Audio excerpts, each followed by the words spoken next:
Hey everyone, back to the podcast. Welcome to the podcast. Thanks for stopping in. Hope everyone is having a great day, a great week. I hope, as always, all the best stuff and things is going on for everyone. I don't know that this is going to be a really long chat tonight. This was kind of an impromptu thing. I decided to jump on here and talk about tonight because if you listened to this podcast before, you know I have barrel racing horses that I compete on barrel racing, and I was watching a training video from a futurity trainer, which is basically, without getting into the weeds of it, like this is a person who professionally trains barrel horses. And if you're not familiar with horses, you can go Google and look up what barrel racing is and see videos and everything like that. But it's basically a timed sport. It's a timed event, very prevalent in rodeos. And then also, it's gotten really big in just what we call like just barrel racing competition shows. It's a timed event. Fastest horse wins, and basically you just have to go out there and run around 3 barrels in a cloverleaf pattern, and it sounds much easier than it is. I promise you it's not like anything else. To be top in the game at it, to perform at a top level obviously takes a lot, a lot of training, a lot of horse, a lot of good riding, all the stuff and things like anything in life. To be top notch at anything takes a whole lot of skill and a whole lot of effort. But anyway, I was listening to this trainer, and she was talking basically about kind of the fine line between arrogance and confidence in these horses that she's training. And again, she's like a top futurity trainer. So she's training like the horses that are worth the most money, that, they're performing at the highest level. I mean, these are like the top notch barrel racing horses. And we call them like 1D horses. Like that's the fastest division. Like those are your horses that are winning everything overall, winning at pro rodeos, like they're it, and these horses, a lot of them are bred to do this, obviously, and a lot of them cost a whole lot of money. I mean, I'm talking hundreds of thousands of dollars, and, they're really skilled at what they do, obviously. And like they're they're the cream of the crop. And these are the horses that she is training. So, to put that perspective on it. And she was talking about, arrogance versus confidence in these animals. And if you're around people that barrel race, or if you talk to people that train barrel racing horses, you'll hear kind of a similar thing from a lot of people. Like, you want a little fire in their belly. Like, you want the horse to have a little edge to it. And that's why a lot of times barrel racers, I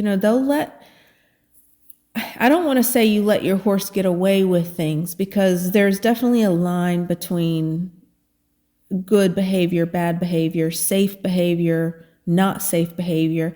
And when you cross that line, obviously, you can't allow that to happen. But you'll see barrel racers like let their horses get away with a little something here and there. Like if they got a little quirk to them, if they've got a little attitude to them, if they got a little pushiness to them, if they have that little spunk to them, it's like we let the horse get away with that to an extent where, like I said, unless it crosses the safe boundary, to a certain extent, you let the horse get away with that because you want the horse to have a little fire to it. I mean, this is a speed event. This is a timed event. you want the horse to want it as bad as you do. And you want the horse to go out there and perform with grit and with guts and with the hunger to do it well and to perform well and to be fast. And all these things correlate. You can't take this animal and make it so submissive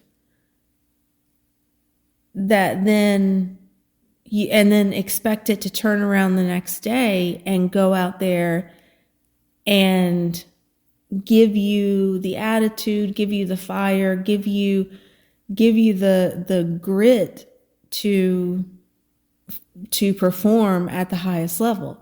Like, you want these horses to have a little fire in their belly. And this is what this fraternity trainer was talking about, the line. Like, she's talking about training these animals, and she's like, you have to find the line between arrogance and confidence.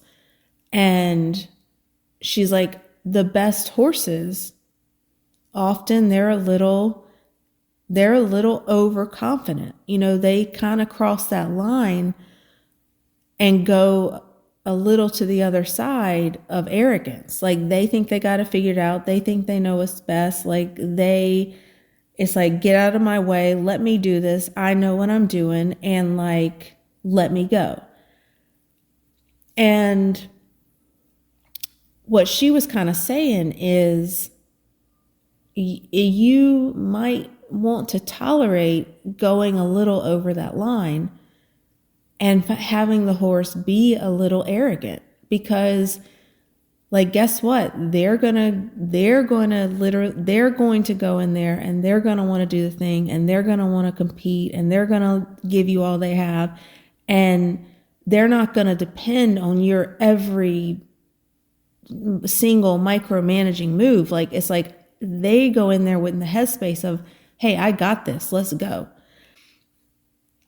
But it just got me thinking a little bit about how we go through life and how we as humans interact in life. Because I think the line between arrogance and confidence is easy to blur for us as human beings, and it's easy to judge for us as human beings. I think we look at people sometimes and we think, oh, they're too confident, or they're overly confident. And, it can even borderline on thinking that they're arrogant, or that they're full of themselves, or that they have too much of an ego, this, that, and the other. And, I love quiet confidence. I love people who are humble. I love people who don't think too highly of themselves. Those are all such amazing qualities for all the obvious reasons. But when you're reflecting on when you go home at night and you're reflecting on yourself, and you're reflecting on the human being that you are and what you do and how you interact, again, I think it's important for all of us to stay humble. It's important for all of us to, to not be arrogant, to not have egos. Those are all important qualities. But I just wanted to throw this out there in relation to talking about the horses. The horses that go out there and do it all at the top level, win it all at the top level, they have a little bit of arrogance to them. They have a little bit of overconfidence. They are a little pushy. They're not willing to settle. They have a little fire in their belly. And I think for us, when we reflect on our own selves, yes, stay humble, stay kind, stay grateful. Don't get a big head. Don't get a big ego. Don't be overly arrogant. Amazing. All those are amazing qualities. But I'm here to just challenge you to kind of think about this from another lens. Because if you want to attack something, if you want to be the best at something, if you want to like just drastically do something amazing and achieve something amazing, you know, you need a little fire in your belly, and you need to believe that you can do it. You need to have a little arrogance. I'm not saying you need to go out there, and I'm not saying you need to like profess to the world that you're the best of the best ever, and you need to project that on everyone else. But like internally, when you talk to yourself at night, when you have a conversation with yourself at night, like you need to have that little arrogance to you. You need to believe that you can do it, and then all of your actions that follow need to be along that vein. Like your actions need to be ones of confidence, of overconfidence, of belief that you got it, and like, hey, just let me go, and I can do this. I can get it done. And I think that that's something that is a struggle for a lot of us, because we